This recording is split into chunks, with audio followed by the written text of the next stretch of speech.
نیا باران، زمین جای قشنگ نیست.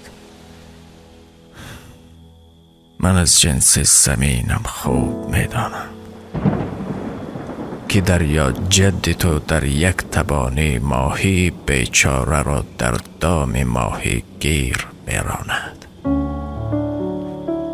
من از جنس زمینم خوب میدانم که گل در عقد زنبور است، اما یک طرف سودای بلبل، یک طرف بال و پری پروانه را هم دوست می‌دارد.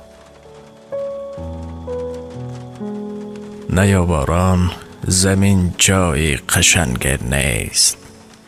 من از جنس زمینم خوب می‌دانم که اینجا جمعه بازار است و دیدم عشق را در بسته های زرد کوچک نسیه می دادم.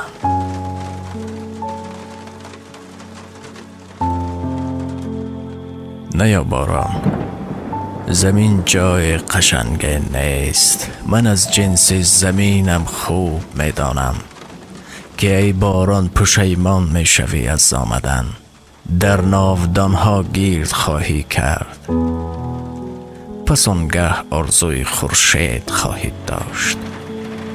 من از جنس زمینم خوب میدانم در اینجا قدر مردم را به زر اندازه میگیرند. در اینجا قدر نشناسند مردم، در اینجا شعر حافظ را به فال لولیانی در بدر اندازه میگیرند.